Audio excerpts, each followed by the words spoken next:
Good Monday evening to you. How are you, everyone? It is good to see you, and it is good to be seen by you. And I, of course, doing the seeing and being glad about being seen, am me, Bill Sylvie, aka the Dungeon Delver, coming to you live, hopefully loud and clear, on a Monday night. And goodness, I'm glad you're here. Adam France, Great Old Ones, Bob Schult, Damien247, and Dungeon Minister. Listen, I hope you guys are warm where you're at. Dungeon Minister, I think, may actually be typing to us from inside an igloo, and that's not me making fun of his Canadianness.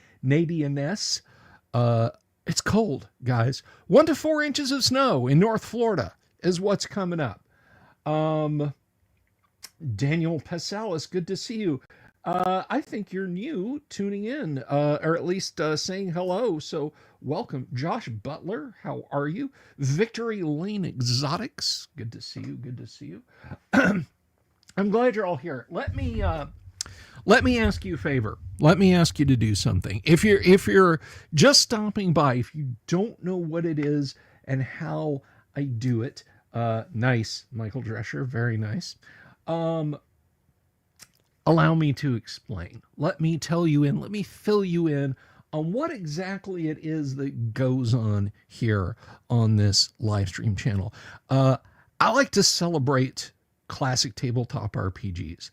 I like to bring you guys news as it happens, things, waves that can roll up and wash up on the shore of the old school. I'll bring you news about it, guys, because that's what I do.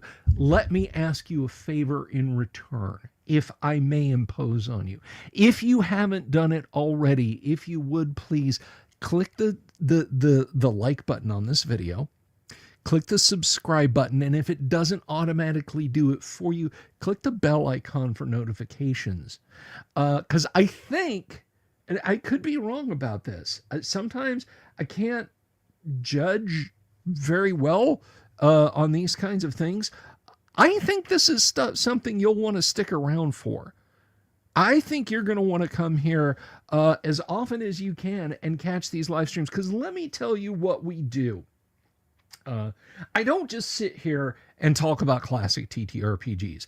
I do, but there are certain there are certain events that build around it. Sometimes we just have open nights, and I'll admit they happen pretty frequently. Okay, where I just say, "Hey, what do you guys want to know about how far you can throw a gnome with telekinesis?" I'll be more than happy to research and answer those questions with you. But let me tell you about some of the other stuff we do. 2 or 3 nights a week, we play old school tabletop role-playing games right here. We play them on the channel. And I know maybe you're thinking big deal. You're just trying to cash in on the like Critical Role kind of thing. No. I'd like to think we do it a little bit differently around here. We don't have scripts, seasons, story arcs, table reads beforehand. The dice roll, and then you guys find out what happens as I do. We could jump into a game, and we will do that tomorrow night. Tomorrow night at 9 Eastern, we'll have a table full of players. I wish they could all be sitting around the table, but it'll be in a virtual sense. And we're going to play. And you know what? 5 minutes into the game, everybody could be rolling up more characters. I don't know. They don't know. Only probability knows. Because those dice, they'll roll and you'll see it. Okay? Characters could die. Characters could die. Orbital Air, you go ahead and send that. I'll make sure it's nice and warm for the stray cat that lives on my front porch. No, I wouldn't do that. Constitute animal abuse. Anyhow, Orbital and Air, I just jousting over our preferred universities in the state of Alabama. She is a sweetheart. She is an absolute sweetheart. And if I didn't already have 3 cats and a dog, I would adopt her. We're trying to get our neighbor to adopt her. I mean, our neighbor's not reticent to adopt her. Our neighbor wants to adopt her. It's they have to get her acclimated to hanging around with the neighbors. Wave and Mutilation, good to see you. So we're going to actually play first edition AD&D. You guys are welcome to watch. It's an actual first edition AD&D session. It's not a, a scripted thing. But more to the point, if you've never played first edition AD&D, or maybe it's been a long time since you played first edition AD&D, and you want to play, or you want to learn how to play, you're rusty and don't know the rules, you've never tried the rules, you've never played the rules the way I play them. However, I want you out in the audience, if you see something and you're like, well, how the heck is that supposed to work? Ask a question. That's something you can't do with other shows. I want you to ask a question in the chat of me. You don't have to super chat. Look, I appreciate super chats, super thanks, show donations, everything. You don't have to do that to interact with me live on the show in the chat. I want you guys, if you got that question, to ask me. If I miss it or I don't know the answer, someone in the audience might, or someone who's playing the game might. Because let me tell you about my audience. I have the best looking and, more importantly, the smartest audience in all of YouTube's audiences of classic first edition advanced Dungeons and Dragons 5-night-a-week live streams. And I'll kill on that hill. I absolutely will fight and kill on that hill. That my audience is the smartest and best looking of all of the 5-night-a-week classic tabletop RPG live streams here on YouTube. So if I don't get your question, if one of my players doesn't get your question, somebody in the audience might get your question. So you ask. This is a place where I share knowledge. Noriochi, well, I got to clarify. And welcome, by the way. It's good to see you. So, what was it someone said? I really liked how this was put. Michael Drescher, episodic emergent storytelling play style instead of the overarching story plot line where the characters are secondary. I'm glad you found this channel. I'm very glad you found this channel, Michael. There is one thing though that I want to mention about you guys. A lot of you guys support me on Patreon. Yes, the modules are coming. I'm working on them. And on YouTube, ditto. YouTube is really lousy about letting me know who's become a YouTube member, which, by the way, you can become a YouTube member for as little as $1.99. I can't make it any lower, or $1 a month over on Patreon. You can support us. The links are right down there, or you can just click the membership button, which I think is right over there. I think like right down here somewhere, or maybe it's kind of over here. I don't know where it's at on your device.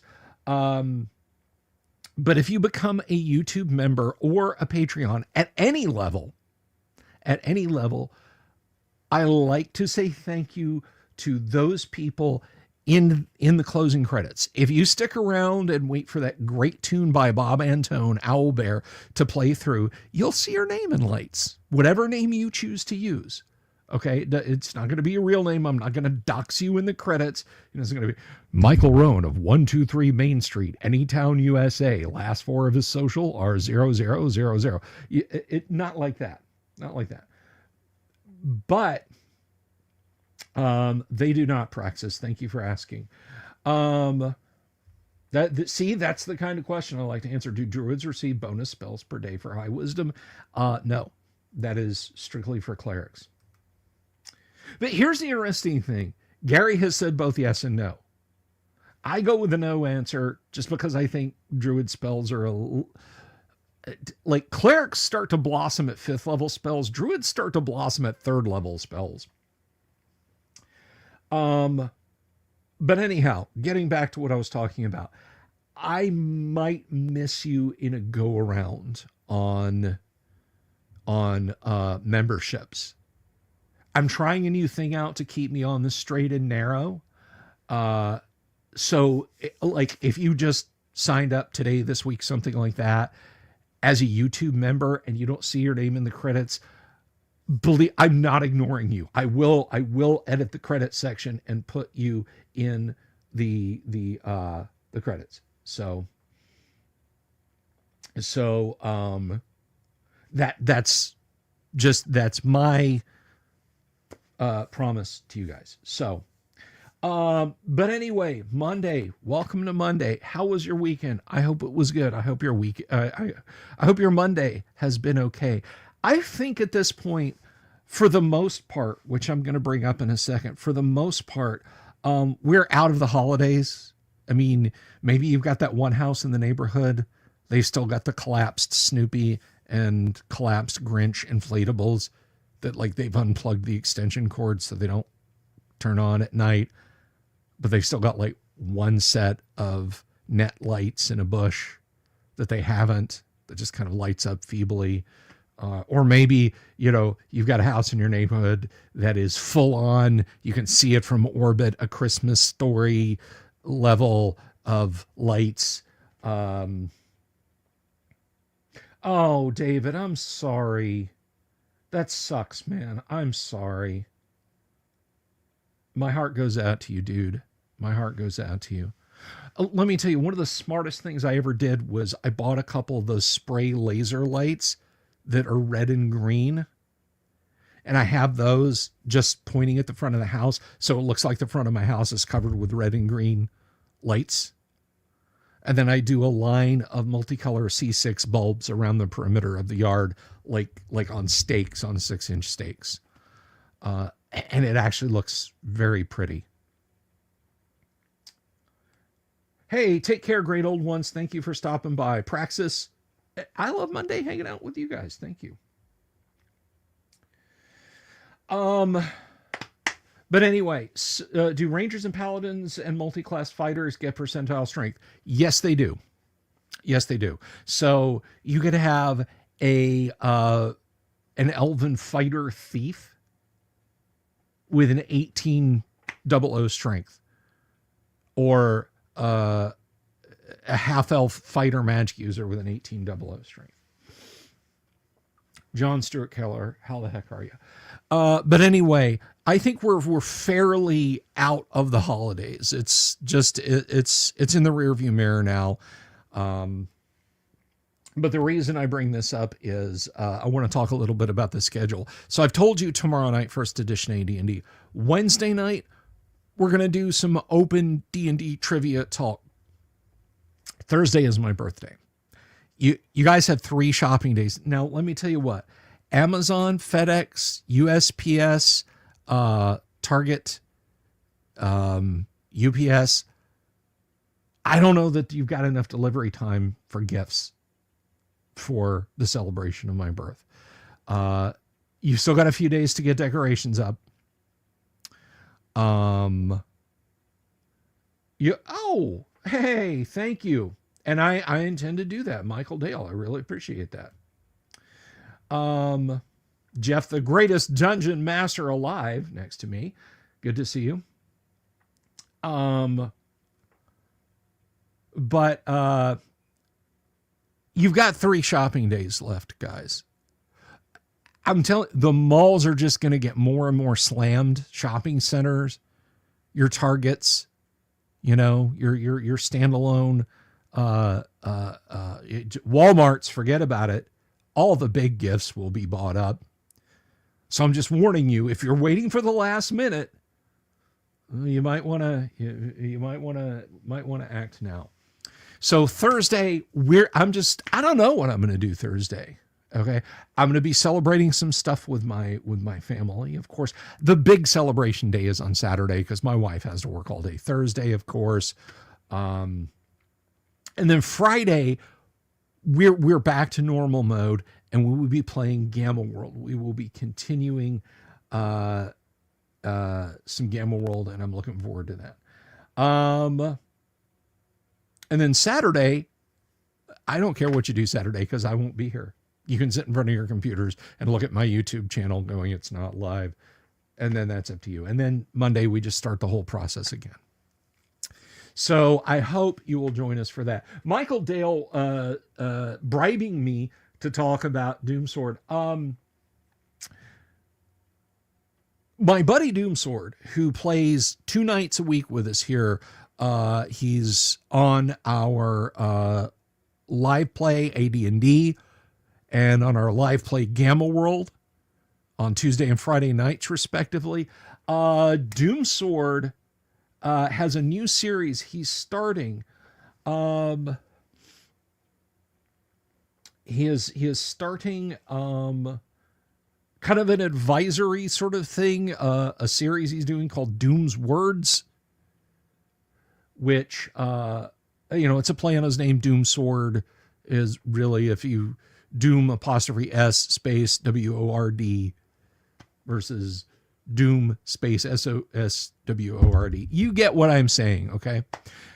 Check out his channel, Doomswords, here on YouTube. And he's got a video up there where he kind of introduces stuff. He talks about a question asked by Michael Dale, actually. So you guys can check that out. It's going to be good stuff. It's going to be good stuff. Go give him subs, listen to his stuff. It's only going to get better as he digs more in to the meat of AD&D. Really. So please do check that out.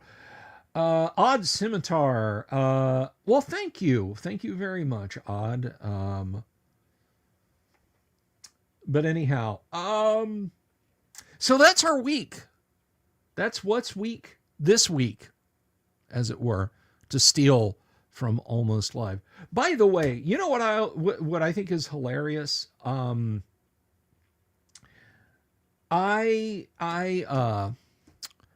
back in 1994, that's 31 years ago now, a young The Dungeon Delver visited the state of Washington, the city of Seattle, and I hung out with a good friend of mine. Can I say the thing from the part in the middle again? I believe I said the. But anyhow, I visited Washington State, and there was this fairly bad skit comedy show that was local just to Seattle, and I watched a few episodes of it while I was up there. And it was called Almost Live. And if you're a fan of it, if you know of what I speak, I apologize. But Almost Live was, it was kind of in the vein of Kids in the Hall or SNL or Monty Python or whatever, but not good. And Almost Live, they had a character on there, a send up, a parody of Mr. Wizard. And I think it's absolutely hilarious that this guy wound up with his own TV show.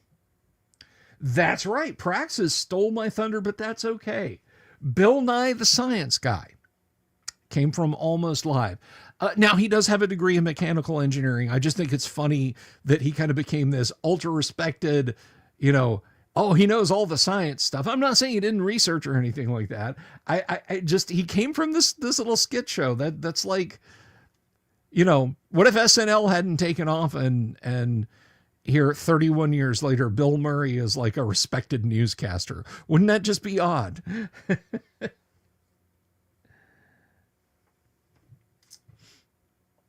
But anyhow, I don't know why I brought that up. Just wanted to mention it. Speaking of things I'd like to mention and people that have supported the show, I mentioned this over on Twitter. Yeah, Potsum. Yeah, his science has got. Didn't want to go too far down that rabbit hole, but yeah, he's lost all of his humor. But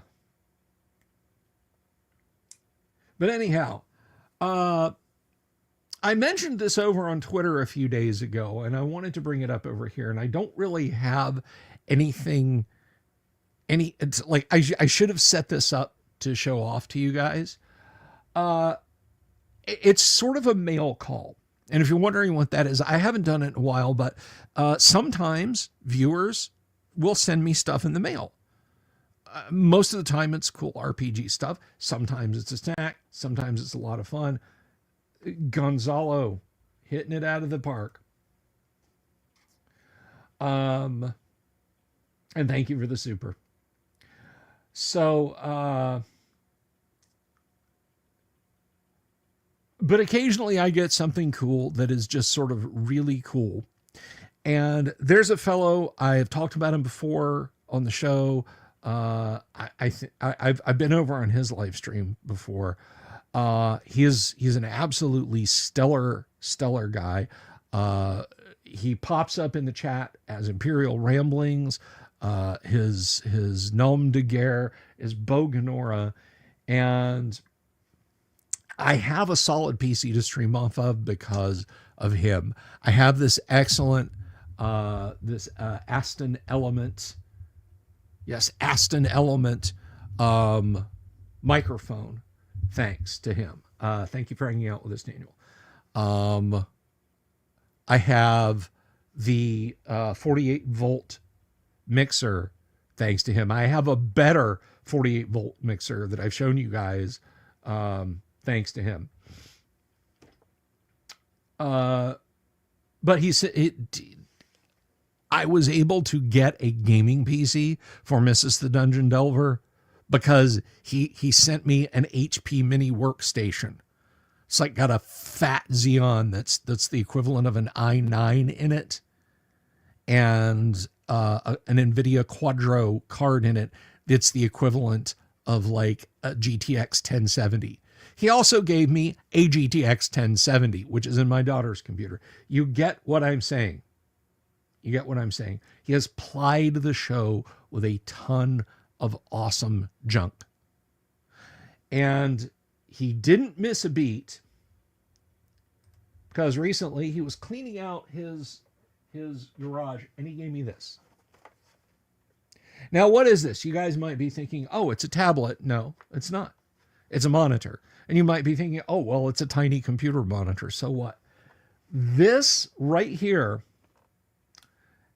is a portable USB powered and driven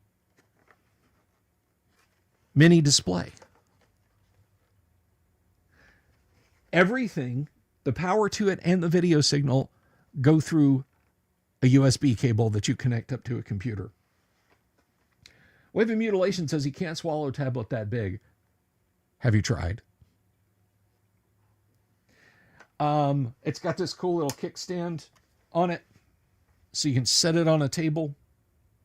You can just set it back like that. It also has a standard, I think that's a 92 millimeter VESA mount on it. Ultra American TTRPGer, hello. So this plus a mini PC that I already have, little HP mini, the one that I was actually trying to make into the new studio PC, but needs some TLC. Basically this, that thing, and another microphone and a webcam. And guess what? I've got a mobile streaming setup. Now, you're thinking, well, Isn't a phone a mobile streaming up? And yes, it is a mobile streaming setup. And yes, it is. It absolutely is. If you want to stream from somewhere, a phone is. They have phones with 4K video cameras in them now, but they will typically do 1080. Or you might say, well, what about a laptop? Couldn't you have just got a streaming laptop? And that's an option too. The only downside to that is that laptops that are robust enough to stream with, despite phones that you can stream with being not that expensive, a laptop you can that really has the guts, that really has the stones to let you stream, it's they tend to be a bit on the expensive side, little bit pricier than the old Dungeon Delver can swing. Well, what this enables me to do is take my studio on the road. I can plug this as the sole display into my mini HP workstation, have just a mini keyboard and a webcam and a couple of microphones, and I can do streaming from anywhere. It's a mini streaming setup. And I need very little power because this draws it from USB. So I need one power cord. As long as I've got Wi-Fi, as long as I've got some kind of network setup, and I know I'm going to be there, like impromptu, I'm still going to grab my phone. But if I know I can be somewhere and I know I can stream from somewhere, this is going to be the linchpin, the cornerstone. Because even a small monitor, like something this small, but with a mount and separate power and all that fiddle, that like triples the weight and space and everything else. So yeah, USB-C, USB 3.1. See, this is 3.0. This is not C. This is 3.0. But C is basically just is like a tiny 3.0. Well, 3.1. Yeah, Robert, it could happen. I know. I don't know if you're kidding around, but yeah, it could happen. I could show up at Gods and Monsters with my 2 table cams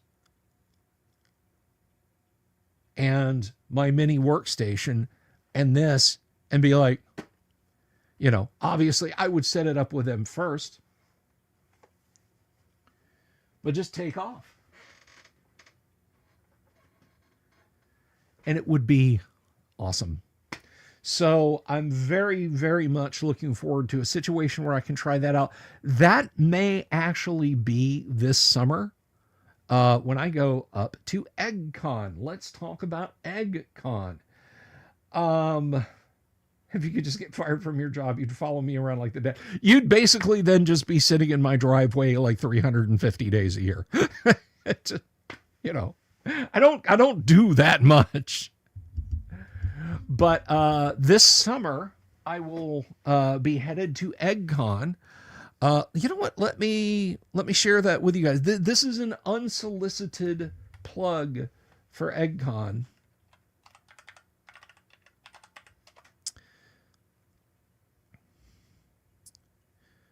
I'm just going to share this with you guys real quick. We've had Heidi and Eric on the show before. They are wonderful, awesome folks. This is a convention up in Lake Geneva to honor the Gygax legacy. What is EggCon? It's a celebration of role-playing games and its history, set in the hometown and birthplace of E. Gary Gygax, the father of role-playing games. EggCon event, is a small old-school mini-con held over the weekend of Gary's birthday, officially known in Lake Geneva as Gary Gygax Day. And I'm going to be there this year, and I will, I am, the mobile streaming studio will be there. It will be in effect. It will be happening. So that will be the that will be the thing that is going to stress test. Actually, I'm going to stress test the mobile setup long before then. Who knows? Maybe even a little Gods and Monsters thing. I don't know. I don't know. So I'm pretty excited about that. And the whole point behind me stumbling, bumbling, fumbling forward is that this is all thanks to Imperial Ramblings. Bo Ganora, one of the sound technicians here on the show. He is so credited in the end. He's a wonderful guy, and I can't thank him enough for the portable monitor. And I got to tell you guys something. I am not tooting the horn of AOC, the company that makes a monitor, not the Congress critter. I was like, yeah, okay, this is probably good for like static display and for my purposes. No, I was watching 1080p video on it. Well, not 866p video on it. It doesn't have that great of a resolution. But yeah, I was watching full screen YouTube, no tearing, no stuttering. It's just a little monitor of moderate resolution, and it had no problems. I would love to see you there, Michael. I would love to see you at Gods and Monsters. Will I be there for the whole thing? Yes. I as far as I know, I mean, it's up to however long they want to have me there. But as far as I'm concerned, I will be there for the full bug. So, or the full egg, as the case may be. I'm looking forward to it. So, I hope you guys will, whenever I'm streaming, I hope you'll tune in. I hope you'll like the show. I hope you will enjoy what it is that I do wherever I am streaming from. And the one thing I would like to emphasize to anyone who's thinking of getting into TTRPG YouTube streaming, don't. The pool's full. Stay out. No, I'm kidding. You don't. This is nice. The camera setup, everything is nice. Now you might think, oh well, you've got this awesome studio that you stream from, and this great studio set. It's not a studio set. It is not a studio set. This just happens to be the most photogenic corner of an extremely cluttered and crowded once gaming room, now live streaming room. I still game here. But you don't have to have a dual monitor set up connected to a 2011 CPU based Xeon workstation with 64 gigs of RAM and prop your phone up and talk loud so we can hear you.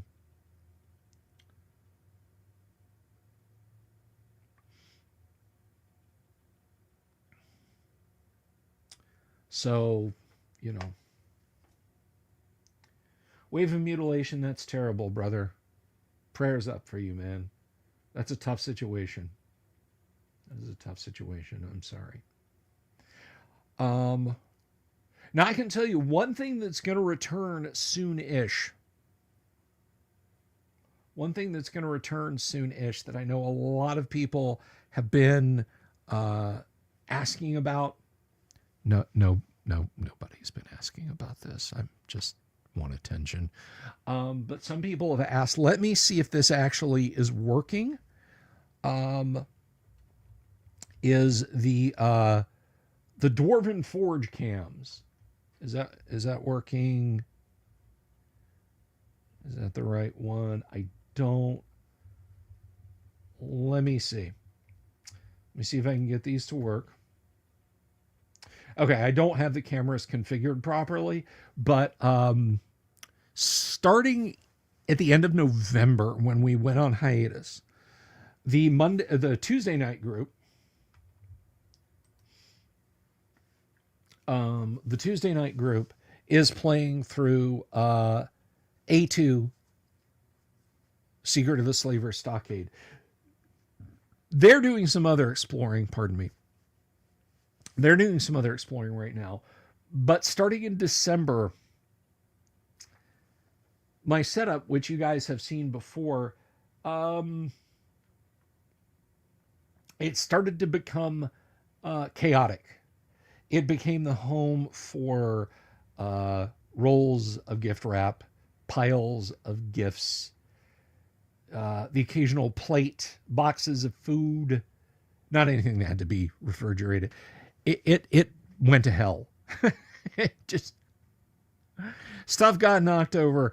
It still had the form of this, but it looked like somebody had cast Earthquake and Move Earth multiple times on the Slaver Stockade. And so Wave, if I could reverse super chat you, I would. I would, my brother. But I took some time to set everything aright, put everything back the way it was. I'm going to be washing the Fog of War black, or probably not tonight, tomorrow. The Fog of War black felt cloths that I cover everything up with. So I had a question over on X, and if you're watching over on X, give a shout. Give a shout. I love to hear from our friends over there. We are currently there are 25 of you folks watching here on the YouTubes, and 83 have cruised by over on X. So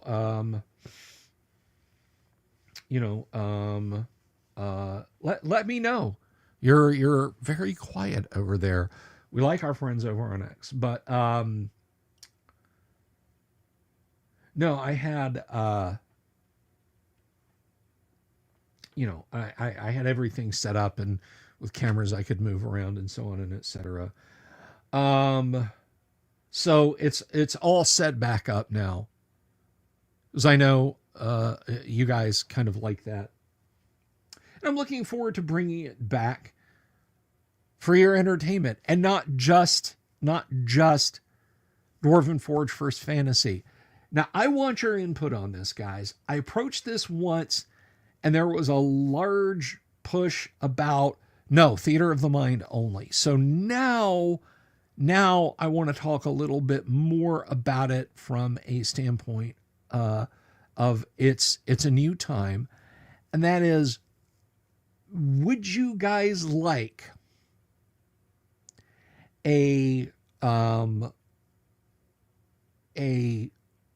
visual miniatures setup for our Sci-Fi Fridays, whether it's Gamma World or we're playing another science fiction TTRPG on Fridays, a miniatures and terrain kind of setup, like the Dwarven Forge? This would be stuff I would craft myself. I would fashion myself. I would just like to know what you think about that. Michael Drescher asks, what would I and anyone in the chat recommend implementing to bring the classic dungeon crawling vibes to the spirit of AD&D into a 5e game?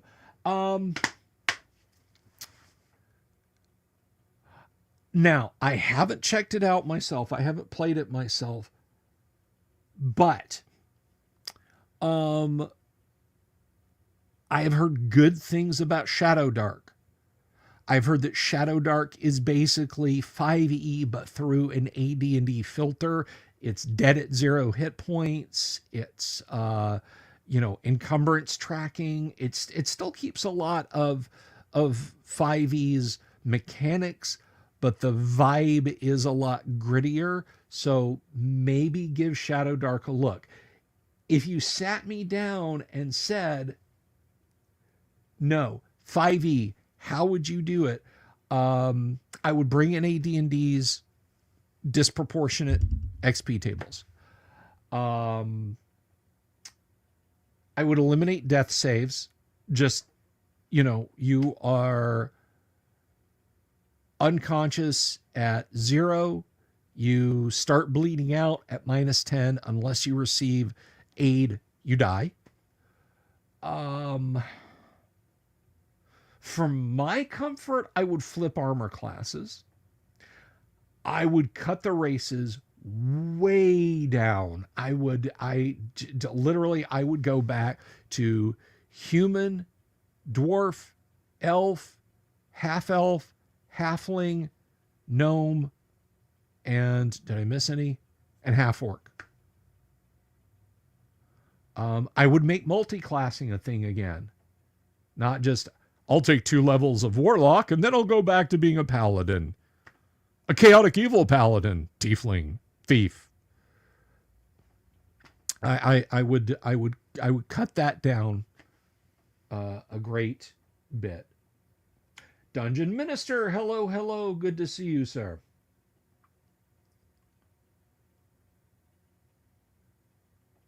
Have I considered getting someone local to help me with the show, moving figs around and cracking wise? No, I have not. No, I have not. I have a few fans of the show who are local to me. How about Half Giant or Goliath 2? 33K7, Gary had the Half Ogre as a class he wrote up for a zine once upon a time. I might allow that.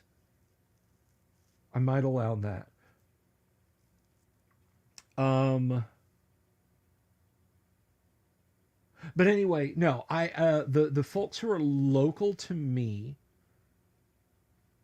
Hey, RRTNZ, thank you for the super. Any fans of Palladium system, Rifts, Heroes, etc.? I have Robotech because I like Macross a lot, and I wanted a book with the art in it. The whole Half Ogre, yeah, that's it. You have fans, just fans. Oh, Padre, no, shame on you.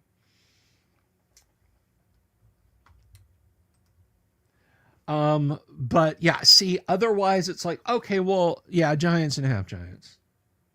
Oh, and maybe this, and maybe that, and maybe the other. That's.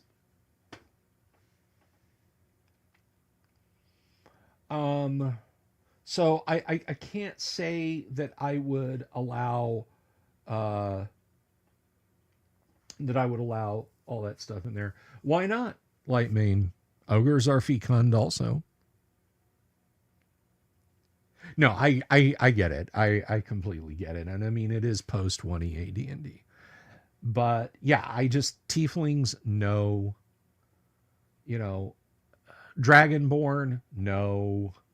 Lizard folk, no. Purple drow, no. Arokara, no. Tabaxi, absolutely not. Leonins, turtles, loxodonts, no. Just what you get in 1EA D&D Player's Handbook. Otherwise, I think you probably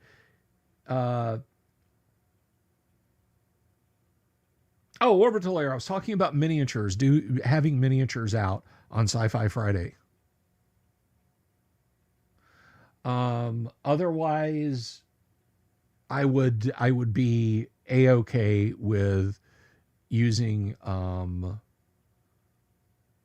with using a lot of 5e with those changes to it. If someone was like, yeah, but no, I really want to play 5e.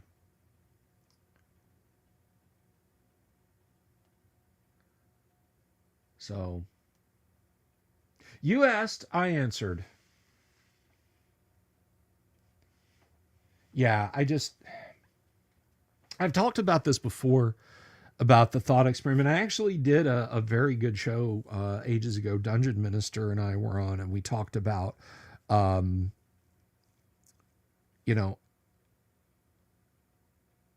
is there a redemption possible for a demon who becomes lawful good by whatever means?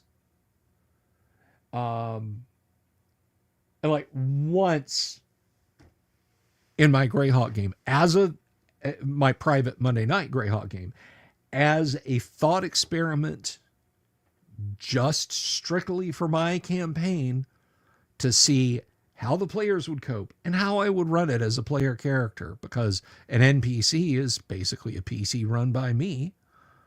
I had a demon who put on a helm of opposite line. Well, I came up with a premise that the demon had put on a helm of opposite line, blown their saving throw, and blown their magic resistance. And now they've gone from chaotic evil to lawful good. So now what? And they got out of the abyss as quickly as they could, met the party, had some adventures with them. I had a lot of fun with it. A person who became enamored of that character, they left the game, and I said, you guys ride off into the sunset and have your happy ever after. And I left it at that. That was as close as I've ever gotten to that. But they're just, the games are, 5e is just thick with these supposedly rare half devil entities. They're everywhere. And they're purple and red and green and everything. And it's like chewing foil for me now to even consider it. So I got no patience for that. Greetings, old Grognard says, hello, hello, good to see you.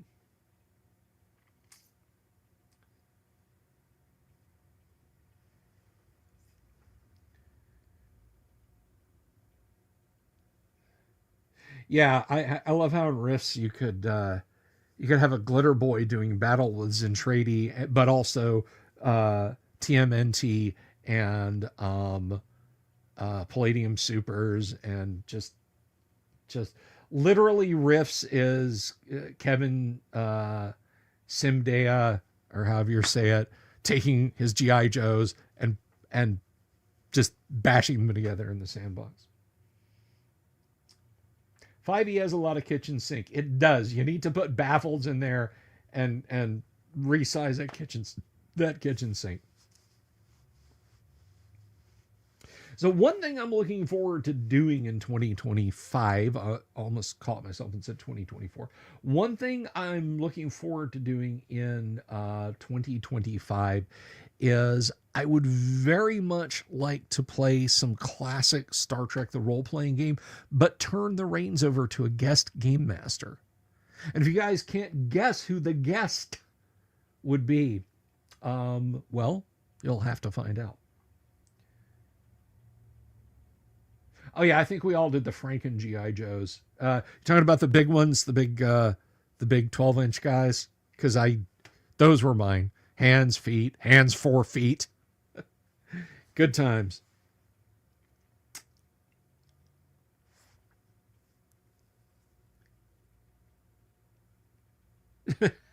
Rich throws ballots out the window and shoots a foot. Yeah, so your vampire character can fly up and punch a Veritech in the chest and stands a good chance of blowing it up. Foss's Star Trek, that's right. So yeah, maybe like with Kyle's game, which is returning in February, so you got a couple more weeks before we get back to Kyle DMing his Hex Crawl Wednesdays. So I get to play in that.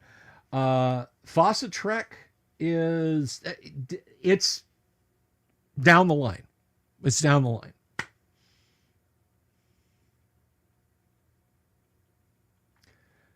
Deep Space Nine Hero System campaign. Hero System can do anything. Here, Emacs. Just a moment. Control function F5 for shift. Emacs. If you know the joke, you know the joke.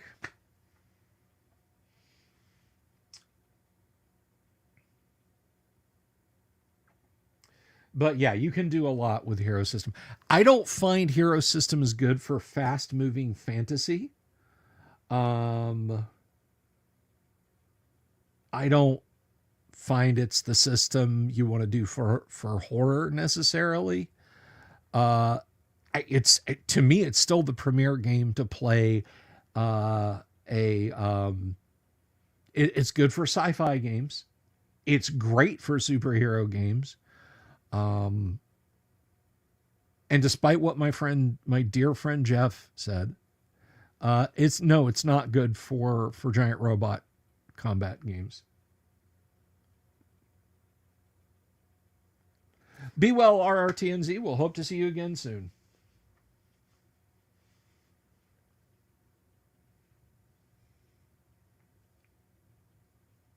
I'm not sharing my Emacs configuration with you. I have this quick reference chart. Yeah, I already memorized the first page. I only need the second. I haven't memorized that one yet.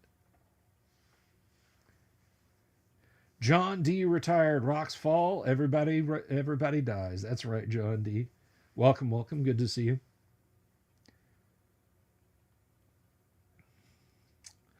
Um, so yeah, I will consider doing some printed terrain and bits out there for Gamma World for y'all's entertainment as well.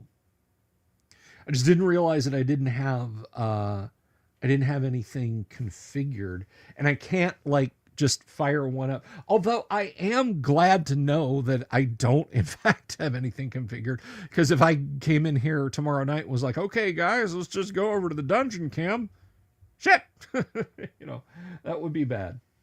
I can get a curse word in because I have some super chats tonight. Super chat if you wanted to something nice and big if you want to hear me drop an F-bomb.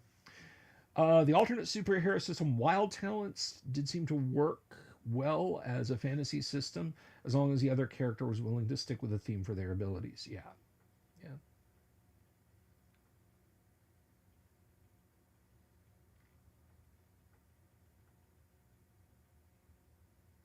Orbital Air, Emacs. My computer does not. Windows. No. No, not Linux either. It boots into Emacs. This BIOS would be so much better if it ran Emacs. Volunteer with a youth organization that does boffer games. Rocks Fall is what we yell when we want to have a game end early and all the kids have to return to the briefing area. What is a boffer game? You'll have to clue me in, old Grognard. But yeah, my friend Jeff was highly insistent that we learn heroes. I was keen to play a giant robot game. Everybody else was keen to play a giant robot game. And he was keen to prove to us that Robot Warrior, which was the Mech Warrior supplement, for lack of a better term, put out for Hero System back in the 80s, was perfectly cromulent and usable. And, you know,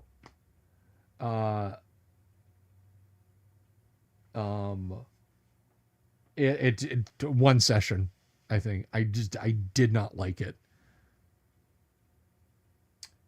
Okay, all right, I got you, old Grognard. Yell rocks. Okay, and the kids all have to return to the briefing area. I gotcha. That's pretty cool. That would have been for third/fourth. Here's the thing about editions of Hero. Until sixth, and we're talking about 40 years of Hero System. Until sixth, there were no differences. Champions 2. Champions was what Hero System was when it first came out. Champions 2 literally just billed itself as an expansion for Champions. I think when we hit Champions 3, they started differentiating the hero system, and that's when we started to see supplements coming out. There was Ninja Hero, Star Hero, Robot Warrior, Fantasy Hero, Cyber Hero.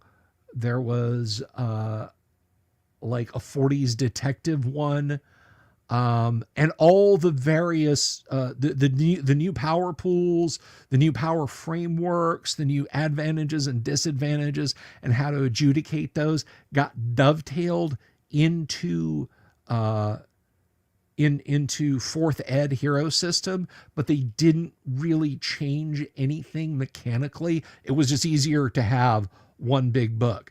And then fifth edition cleaned up and clarified a lot of those things.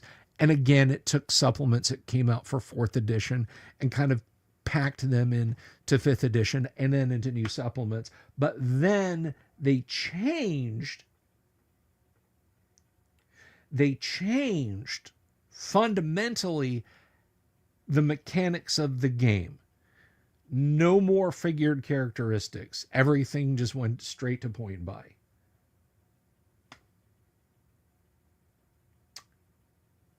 So they lost me at 6. I think 5th is probably the peak of it. But the beauty is, if you know one guy with 5th and everybody else got 4th, you're fine. Nothing that they're going to create in 4th will a game master in 5th be like, And conversely, like if you're going to go play with guys who are playing Champions 2, as long as the power levels are the same and you can easily explain any frameworks, advantages or disadvantages, and you've built a character in 5th, you can play that superhero in Champions 2. It's really a universal end-to-end system until 6. Graph Paper Architect, good to see you. We did actually, we liked the concept of Exalted and a lot of the lore, and we did run an Exalted game in Hero System for many years.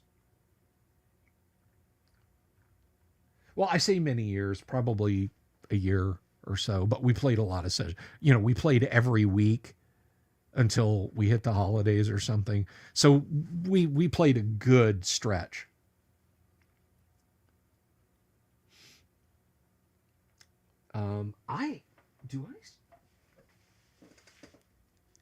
I know I have a lot of 5e books kicking around here that Volcano God donated to me. But I bought a lot of them in PDF too. I particularly liked Star Hero rather. I was a little disappointed in that you couldn't do hard sci-fi with Star Hero, but then somebody explained to me, like, actually you can just, do these for like spaceship movement. Basically, you thrust at 1G for like what somebody who actually knows the math, you feel free to smack me upside the head for making such a dumb statement if I'm not right about this. But I think it's like if you thrust it at 1G constantly for 6 months, you're going like a significant percentage of the speed of light at that point. So there were no easy rules, but somebody said, no, actually they did include hard sci-fi rules in like the updated 5th edition Star Hero system.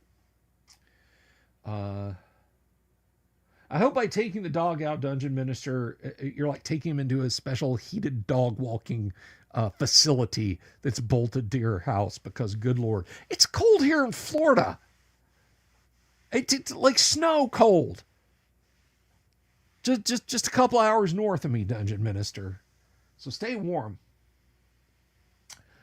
Neroichi, any Mystara fans? I mean, insofar as it's the quote-unquote default setting of basic and expert D&D, sort of maybe.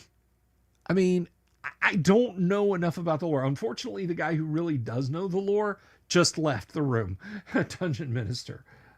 He basic expert, basic and expert, and companion, and M and Immortals. I can't remember what M stands for. More. and Immortals is set in Mystara, although he has his own campaign setting, so he knows a lot about it. Masters, thank you. Gonzalo, first of all, thank you for the super, Gonzalo. Just did a blimp and Sopwith Camel fighters battle over 1926 Europe in a Pulp 5e hero game. That's rad.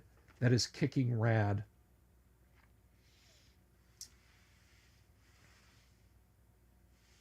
So, on the Gulf of America. I'm sorry. I just got to chuckle about that. I'm not going to discuss that. We don't do that. But anyhow, no,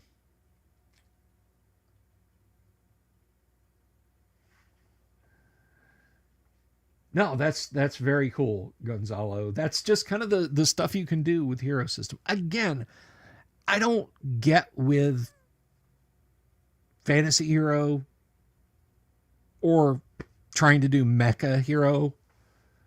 I think there are better genre specific games for those that work a little bit better. But just about everything else, I'm okay with Hero System.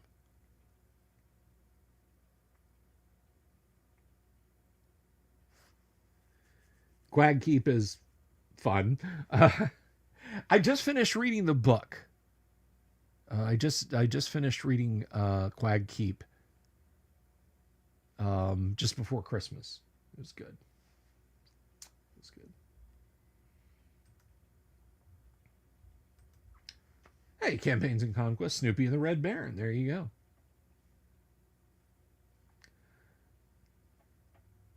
Rollmasters. Oh no, I never again the Rollmaster times. I played it a little bit when I was young, and I'm man. Character creation just takes so long. That game is. And then your glass cannon, you can lose them like that to a freak critical. It's just like I've had fun. You guys have seen battles in at my table. You guys have seen battles like the party bust open the door. There's dozen orcs. Okay, we draw our weapons. We start moving in tactically. That would be so painfully long. We'd still be having one of those keep on the borderline fights if we'd done it in Rollmaster. Okay, what's your offensive bonus? What's your defensive bonus? Okay, how much are you putting in offense? Unless, again, we got a handful of freak die rolls and the entire party was skewered. Yeah, Merp was basically Rollmaster light in terms of setup and play, and it was really clunky. If I was going to do a Middle Earth based game for friends, I wouldn't stream it online. I would probably set something up using the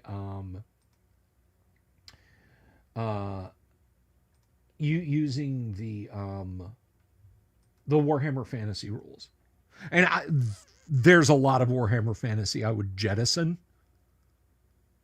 or I might even do it in I might even do it in OD&D, or even first edition AD&D. Just like, okay, Vancian casting is out. Yeah, we're good now. Because as far as we know, there's 1, 2, 3, 4 people in Middle Earth that Tolkien mentions who can cast spells. Gandalf, Saruman, Sauron, Galadriel.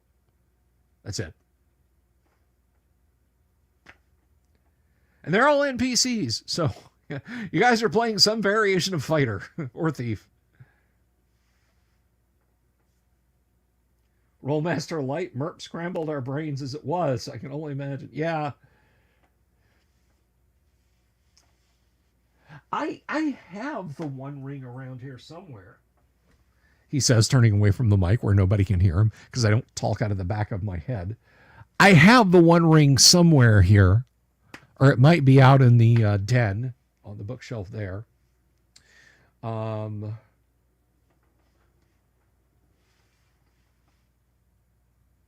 No, I wasn't talking. You guys didn't mean anything.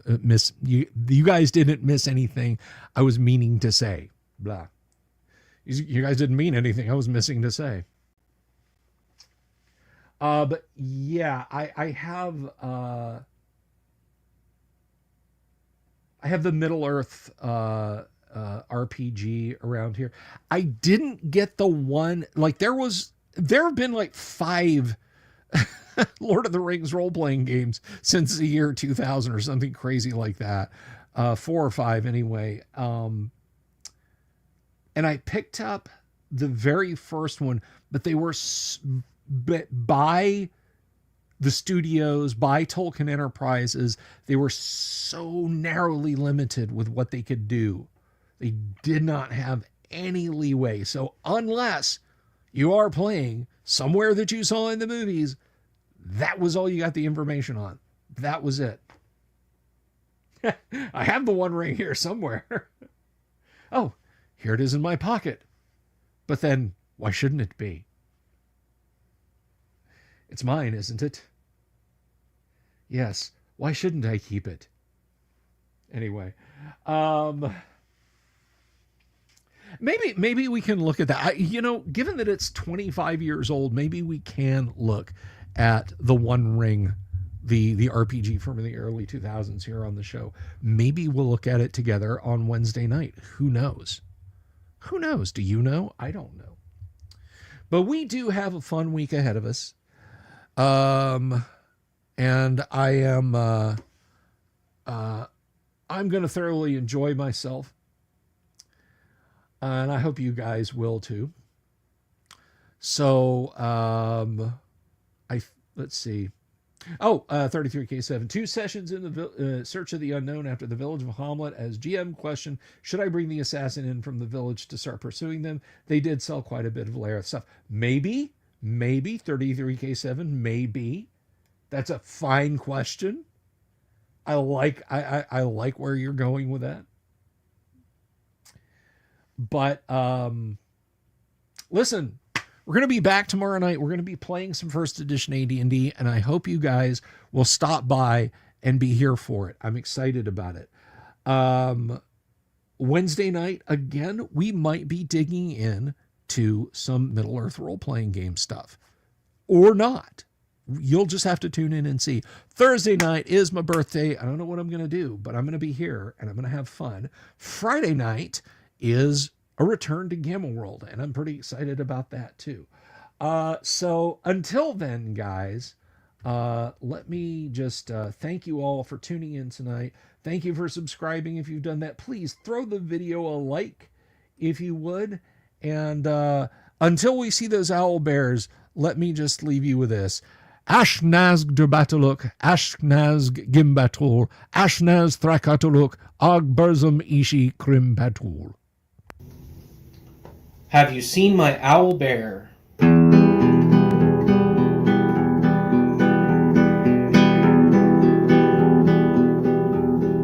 Here's to all the weirdos everywhere in the woods and in the air. Have you seen my owl bear? Should I shave off all my hair? Bobs are all around. Some live in tunnels underground. Some are fat, some are rich, some are sleeping in a ditch.